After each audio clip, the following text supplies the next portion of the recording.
Mummies and daddies, welcome back to Mom Junction. तो आज हम बात करेंगे बेबी को कितना मिल्क देना चाहिए। ये एक बहुत ही कॉमन क्वेश्चन है और हम ये भी समझ सकते हैं कि इतना वरी क्यों होता है पेरेंट्स के लिए। बिकॉज कोई भी पेरेंट्स नहीं चाहते हैं कि बच्चे का पेट खाली रहे और चाहते हैं कि उसका पेट अच्छे से भरे, क्योंकि बच्चे का पेट खाली रहने से वो बहुत ही रोते हैं और हम वो नहीं चाहते हैं।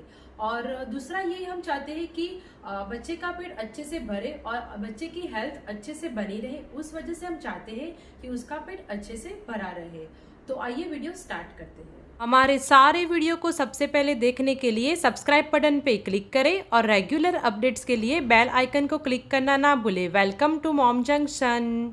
तो बेबी को फीड कराने के दो सिनारियो, एक है कि बॉटल के थ्रू फीड करा रहे हो और दूसरा है डायरेक्टली ब्रेस्ट फीड करा रहे हो। तो पहले मैं बात करूंगी, अगर आप बॉटल के थ्रू फीड करा रहे हैं तो आपको बेबी को कितना दूध देना चाहिए, उसके बाद हम ब्रेस्ट फीड की बात करेंगे।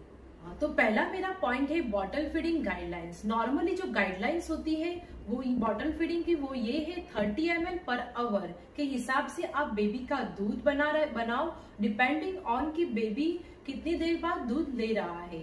30 ml is equal to 1 ounce. अगर आपके पास बॉटल है और उसमें आउंस भी है और ml भी है तो आप उस हिसाब से देख सकते हो। तो 1 घंटे में आप अपने बेबी को नॉर्मली 30 ml दूध देते हो, तो अब आप समय दीजिए कि आपका बेबी 3 घंटे के हिसाब से फीड ले रहा है। तो आपको नॉर्मली 30 ml काउंट करके 3 घंटे के बाद की फीड के लिए 90 ml दूध बनाना चाहिए। अब कुछ बच्चे को ज्यादा भूख लग सकती है तो कुछ बच्चे को कम भूख लग सकती है। तो बेटर यही रहेगा कि आप 1 आउंस यानी कि 30 ml एक्स्ट्रा बना लो। तो आप काउंट करोगे तो 120 ml दूध बनेगा। तो उस हिसाब से कुछ बच्चे को ज्यादा भूख लगेगी या कुछ बच्चे को कम लगेगी, तो उस हिसाब से आप एडजस्ट करो। तो गाइडलाइन के हिसाब से आप अपने बेबी के लिए दूध बनाए और कुछ दिन तक उसे ऑब्जर्व करके देखें कि एक्चुअली में मेरा बेबी कितना फीड ले रहा है। अप टू 6 मंथ ये रेकमेंडेड है कि बेबी एवरी 3 आवर्स फीड ले।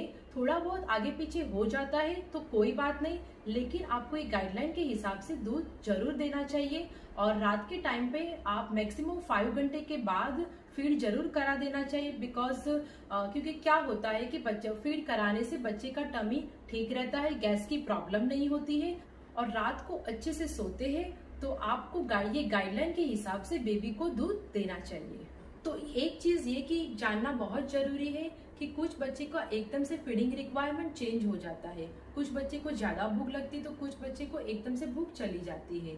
तो आपको यहाँ पर टेंशन लेने की जरूरत नहीं है।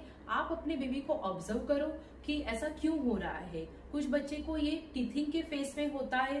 कभी कभी बॉटल का जो निप्पल रहता है उसको बच्चे काटने लगते हैं, मतलब कि उनको फीड करने का मन नहीं रहता है लेकिन उनको कट करने का मन होता है। तो ये टीथिंग के फेस में होता है, बच्चों का ग्रोथ के फेस में होता है, या बच्चे का कोई मेजर डेवलपमेंट होता है तो भी ये प्रॉब्लम होता है। तो आपको ये ऑब्जर्व करना है कि अगर ये फेस है तो ये 2 से 3 दिन तक में ये चेंज हो जाता है। तो आपको ये ऑब्जर्व करना है कि ये कब तक ये फेस चल रहा है। अगर 2 से 3 दिन में बेबी के बिहेवियर में कोई चेंज नहीं आ रहा हो तो आप उसका रीजन कुछ और हो सकता है। आप उस रीजन को फाइंड आउट करो। या तो वो टीथिंग का प्रॉब्लम हो सकता है, क्या बच्चे को फीवर है, क्या बच्चे के टमी में पेन हो रहा है, वो आप उस रीजन को फाइंड आउट करो और उसके अकॉर्डिंगली मील को एडजस्ट करो। तो ये तो था बॉटल फीडिंग। अब बात करते हैं ब्रेस्ट फीडिंग की। तो ब्रेस्ट फीडिंग में एक्चुअली में ये जानना बहुत ही डिफिकल्ट है कि बच्चों को कितना दूध देना चाहिए। तो ब्रेस्ट फीडिंग में क्लियरली गाइडलाइन ये है कि फीड ऑन डिमांड, मतलब कि बच्चा जब मांग रहा है तब उसके हिसाब से आपको उसको फीड करवाना चाहिए। बट मैं उसमें अपना एक्सपीरियंस शेयर करूंगी, वो ये है कि इसमें भी सेम चीज फॉलो करना है।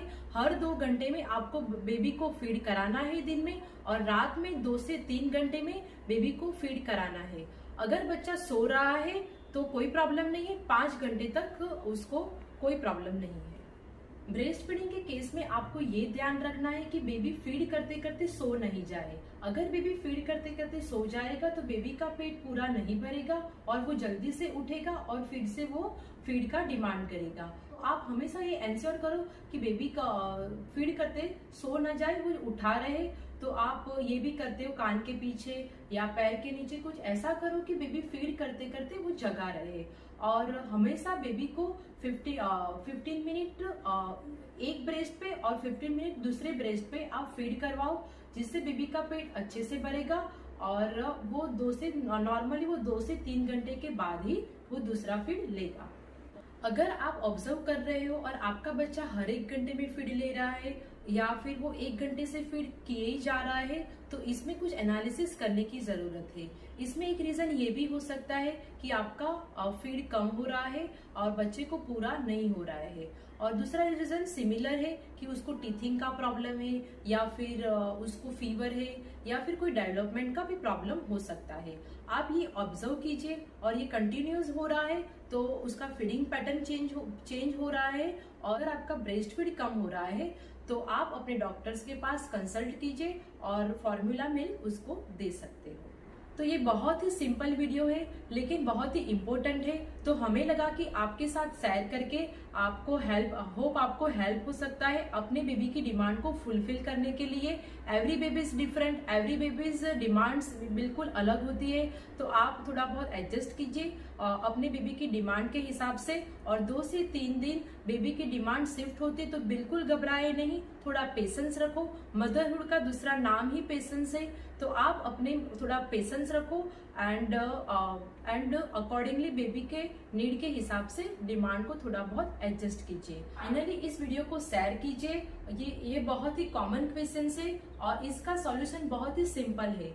अगर आप शेयर करते हो तो कोई भी मदर्स की हेल्प हो सकती है। तो आप इस वीडियो को शेयर कीजिए, लाइक कीजिए और अगर हमारे चैनल पे नए आए हो तो उसे सब्सक्राइब जरूर कीजिए। और हमें आप इंस्टाग्राम पे भी फॉलो कर सकते हो, जिसका लिंक मैंने डिस्क्रिप्शन बॉक्स में दिया हुआ है। Thank you for watching this video.